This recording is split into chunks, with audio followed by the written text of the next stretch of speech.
মুৰ্গীৰ মাংসৰ আঞ্জাখন কেনেকৈনো মই কুকাৰত বনালোঁ অতি সহজ পদ্ধতিত স্কিপ নকৰাকৈ সকলোৱে চাই যাব। Hello' guys, welcome to my YouTube channel Kamala Azmi blog. কি খবৰ আপোনালোকৰ? নিশ্চয় ভাল, আমিও ভালে আছোঁ। আপোনালোকৰ ৰাতিৰ ভিতৰত আজি এটা ৰেচিপি বনাম। চাওক আজি কি ৰেচিপি বনাম। সেই গাইজ আজি বনাম এই লোকেল মুৰ্গী। এইটো লৈ লৈছোঁ 500 গ্ৰাম ওজনৰ। ভিডিঅ'টো চাই থাকিব সম্পূৰ্ণভাৱে স্ক্ৰিপ্ট নকৰাকৈ। এতিয়া মুৰ্গীটো মই ভালদৰে বাছি লওঁ। মুৰ্গীটো ভালদৰে বাছি ধুই পৰিষ্কাৰ কৰি লৈ লৈছোঁ ইয়াতে।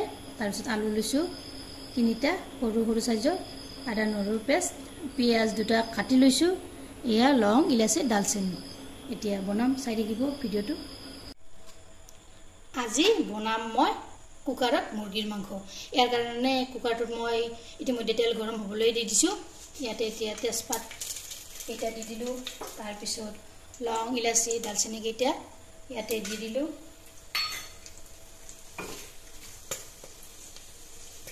তাৰপিছত ইয়াত পিঁয়াজখিনি ইয়াত দি দিছোঁ।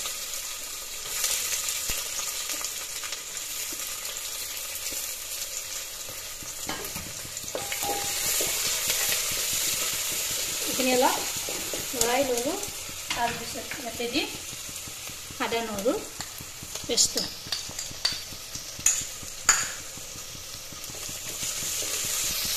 জলকীয়া, তাৰপিছত আদা নহৰু একেলগে পেষ্ট বনাইছোঁ। এইখিনি অলপ ভাজি দিলোঁ। তাৰপিছত দি দিছোঁ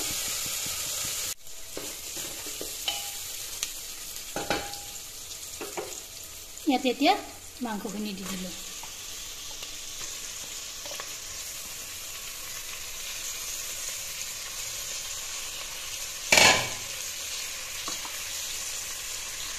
ইয়াতে এতিয়া হালধি গুড়ি দিম 2 চামুচ, জলকীয়া গুড়ি দিছোঁ 1 চামুচ, তাৰপিছত ধনিয়াৰ গুড়ি দিছোঁ 1 চামুচ, তাৰপিছত দিছোঁ জিৰাৰ গুড়ি 1 চামুচ, তাৰপিছত নিমখ দিম সৰু চামুচখনেৰে 2 চামুচ।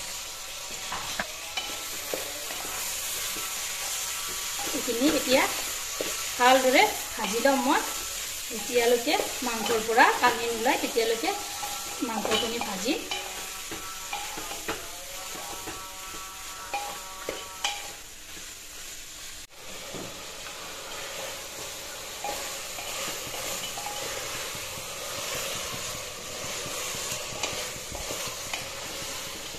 এনেদৰে প্ৰায় 10 মিনিট সময় ভাজি ল'লোঁ মই।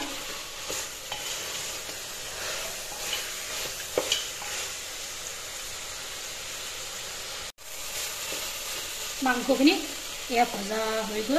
ইয়াতে এতিয়া মই পানী অলপ দিম।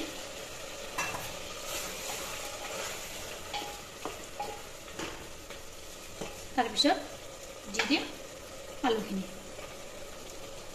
এনেদৰে দি লৈছোঁ। তাৰপিছত ঢাকনিখন ইয়াতে এনেদৰে মাৰি থৈ দিছোঁ। গোটেই হেৰি কৰা নাই, এনেদৰে দি থৈ দিছোঁ যাতে পানীখিনি নাইকিয়া হৈ যায়। এয়া ঢাকনিখন গুচাই দিলোঁ। দেখিছেনে মাংসৰ পানীখিনি নাইকিয়া হৈ গৈছে। অলপ কৰি এনেকৈ লৰাই দিলোঁ। তাৰপিছত ইয়াতে দি দিলোঁ মই গৰম পানী।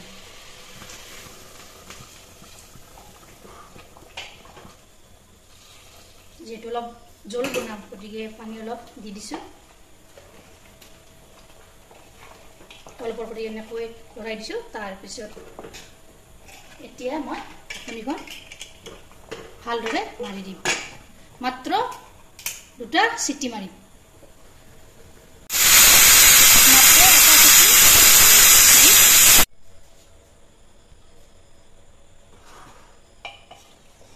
এয়া চাওক মাংসৰ আঞ্জাখন কেনেকুৱা আছে, কেনেকুৱা গ্ৰেভি হৈছে, দেখিবলৈও কি ধুনীয়া হৈছে। আপোনালোকেও এবাৰ এনেদৰে কুকাৰত বনাই চাবচোন। দেখিছেনে কি ধুনীয়া কালাৰ হৈছে।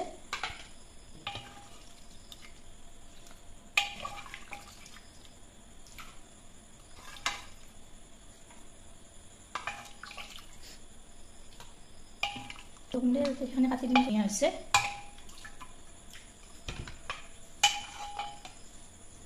ইয়াসা মুৰগিৰ মাংসৰ আঞ্জাখন কুকাৰত বনোৱা ভিডিওটো ভাল লাগিলে লাইক কৰিব শেয়াৰ কৰিব কমেন্ট কৰিব আৰু মোৰ চেনেলত যদি নতুন কৈ আছে চেনেলটো সাবস্ক্ৰাইব কৰিব লগতে ফেসবুক পেজটো ফলো কৰিব ধন্যবাদ জয় আই অসম।